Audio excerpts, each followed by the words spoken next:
মানুষের ডিভোর্স কেন হয় এই নিয়ে আমি একটা রিসার্চ করছিলাম। রিসার্চ করার সময় আমার কিছু বন্ধু বান্ধবকে খুঁজে বার করলাম। হ্যাঁ, সেই সব বন্ধুকেই খুঁজেছিলাম যেসব বন্ধুদের বিয়ের পর ডিভোর্স হয়ে গেছে। সেই সব বন্ধুকে খুঁজে বার করলাম, তারপর তাদের বিয়ের ছবি আর তাদের বিবাহিত জীবনের গল্পগুলো ভালোভাবে শুনলাম। যা শুনলাম আর যা দেখলাম তাতে আমার একটা কথাই মনে হলো, এদের শালা এমনিও ডিভোর্স হতো, অমনিও ডিভোর্স হতো। সর্বপ্রথম আগে একটা তথ্য বার করলাম। তথ্যটা কি?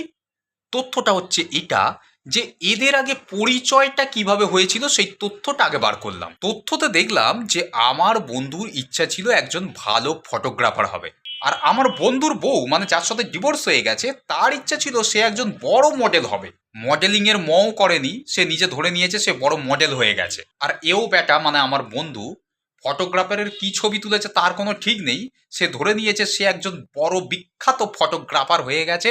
এরপর আর কি, তারপর দুজনের মধ্যে বিয়েটিও হলো। বিয়ের পর সংসার করলো।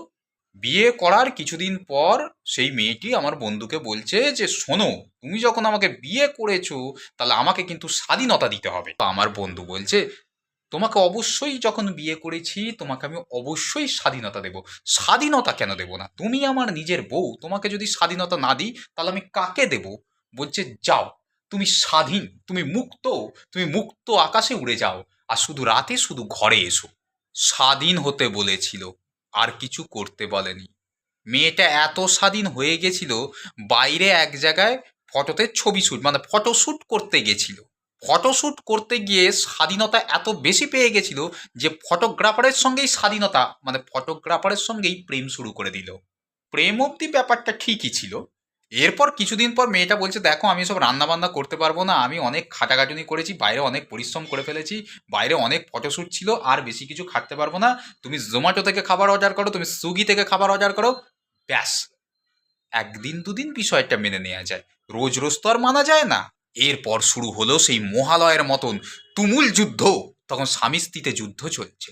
স্বামী বলছে তুমি তো বললে ভালোবেসে আমার সঙ্গে সুখে শান্তিতে সংসার করবে, আমার পয়সা যেমনই থাকুক, তুমি তো কই এখন তার সুখে শান্তিতে তো সংসার করছো না। তখন বউ বলছে তুমিও তো আমাকে বলেছিলে যে তুমি আমাকে বিরাট বড় বিখ্যাত মডেলার করে দেবে, কই তুমি তো আর আমাকে মডেলার করছো না।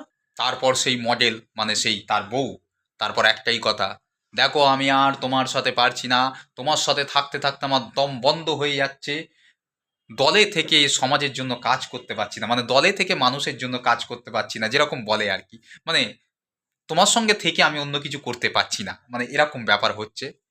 হতে হতে তারপরে এই ঝগড়া ওই ঝগড়া চলতে চলতে চলতে চলতে তারপর একটাই কথা বলল যে দেখো আমি এবার ডিভোর্স চাই, কারণ তোমার ইনকাম সেরকম কিছু নেই, এই জন্য আমাকে এবার ডিভোর্স দিয়ে দাও, আমি আর পারছি না, তুমি এবার ডিভোর্স দিয়ে দাও। চলো, মেয়েটির কথা মতো ছেলেটি তাকে ডিভোর্স দিল। তার কিছুদিন পরে দেখা যাচ্ছে ওই যে সেকেন্ড যে ফটোগ্রাফার এবার তার সাথে নন্দনের ছবি তুলছে, মোহরকুঞ্জে গিয়ে ছবি তুলছে, এখন এই সব ব্যাপার চলছে। বন্ধুরা, আমার এই ঘটনাগুলো শুনে আপনারা জীবনে কি শিখলেন সেটা কিন্তু অবশ্যই কমেন্টস করে জানাবেন। জীবনে কি শিখলেন এই গল্প থেকে আপনারা অবশ্যই কমেন্টস করে জানাবেন।